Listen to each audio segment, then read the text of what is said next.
So I want to talk about the youth in today's country. Again, contrary to belief, 33 right here. And by the youth, I mean the younger millennial and even the Gen Z. And this is addressed directly to you guys. Anymore, it feels like the world's on fire. They're running out of time.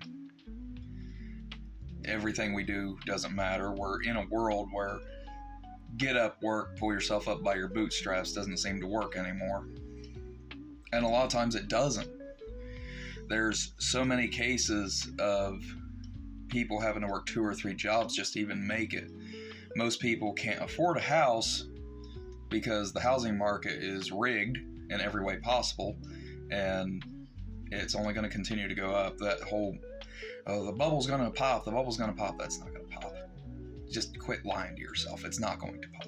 The housing market is not going down. And I'll use this as an example. When I tried to buy my own personal house back in 22, I went through 5 different banks, and every bank only approved me for about $100,000. Now, people were saying, well, that's perfectly fine. Not on the housing market, it's not. For $100,000, go on Zillow and look at what you can find for $100,000. It's usually run down, it's usually dilapidated, needs extensive work. And I picked one of those houses because I thought, I have experience doing drywall and some carpentry. I'll do the work myself. I can hire a plumber, an electrician to help out with things. Thankfully, we found out the house actually recently had new electric in it, so that was a bonus on that. But the pictures made it look worse than what it was. And I even went through 3 different contractors going in, and even they said this house is structurally sound. It just looks worse than what it is. It's all cosmetic. But every bank took one look and said, no, we're denying the loan now. And that's just my example. Other examples include the high prices of housing. So young millennials and Gen Z feel like they just can't catch a break on housing. And for that matter, even dating. Dating is much different than what it was during my parents' generation, during the 60s, 70s, and 80s. Heck, even when I was a kid in middle school and high school, dating seemed a little simpler.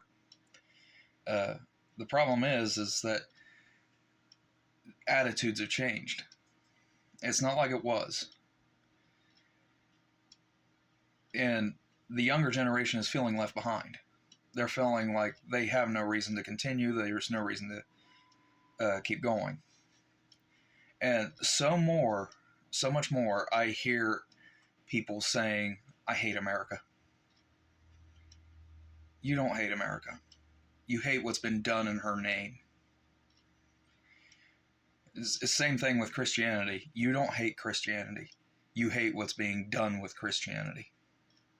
Christian nationalism is the scum of the earth that's hijacked the religion of peace and weaponized it. And this has happened multiple times through history, from the Crusades to the Inquisition to the witch trials, now this.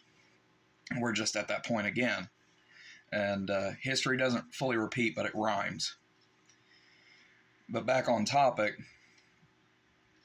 young millennials and Gen Z feel like there is no hope. There's no reason to continue. The door has been shut in their face. Why should they care? You should care. Because there are those of us, I'm right on the edge of the older millennial generation. I'm actually closer to Gen X than I am even my own generation in many aspects. But when we talk about the state of the future of the country and even the world, we're just shown nothing but, oh, there's a war going on here, there's a genocide going on here, people are getting shot here, people are being beaten to death here for this. For having a belief, you're being arrested. For saying what you wanted, you're being arrested. They focus on the bad because they can sell advertising spots. And for those of you that don't believe me on that, count how many advertisements are in your news media when you're watching it. Or how many times does your host stop? This episode is brought to you by... I understand people have to make money, but there's a limit when you realize they've just sold out and they're only doing all this so they can keep viewership up and push the product. So, young millennials, Gen Z, here's what I want to say to you. To give up is the worst thing you can do, because you're setting yourself up to fail. We have to unite. We're next in line. Whether my parents' generation likes it or not, we're coming in, and we're coming screaming. They called people like me snowflakes, woke liberal crybabies, and need a cry space. My cry space was Parris Island, South Carolina, and my cry closet was the gas chamber. So, I'm not the little weakling that you people keep crying I am. But we're going to come in and we're actually going to fix things. We're going to get the laws straightened out. We're going to get the freedoms and rights in this country fully straightened out. We're going to get things better. Because if we don't, we're at this pivotal point. If we don't, then we're just going to collapse. And there are people that want that. There are people that want this country and this government to collapse so they can institute their own ideologies. That's why you have people wanting to put in like a neo-Nazi style government or a ultra, unless you're this religion, period, you're out of the country or you're executed style religion. Because if we make it better for ourselves, then we're making it better for the next generation. And along the way, when we make it better for ourselves, we're going to decrease the housing market prices just so we can actually start affording homes. We're going to get better medical care. We're going to start being able to actually have families again, because we're not worried about, well, I can't have a family right now. I have to go take care of these bills. This is more important. That's a big reason, even for people like me, that I haven't had a family. And guys, we got to stand up. United we stand, and it's time to stand. So, come 2028, when the midterms, or when the primaries come around at the beginning of the year, let's start voting people in. Heck, even these midterms here in 2026, let's start voting people in that actually are listening.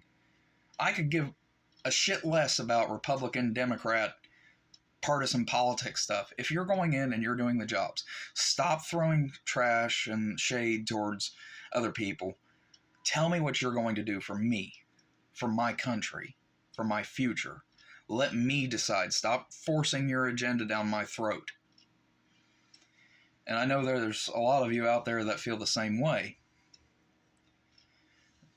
But come 2028 in the primaries, maybe give me a shot. Because I'm a blue-collar worker. I'm in the same boat as a lot of you guys. The only education I have is constantly being in the library and having my nose in a book. So let's open some discussions down in the comments. Keep it civil. I know that's asking a lot of the modern internet. Ask questions. Ask. And the next video I do, I'll respond. You guys have a good day.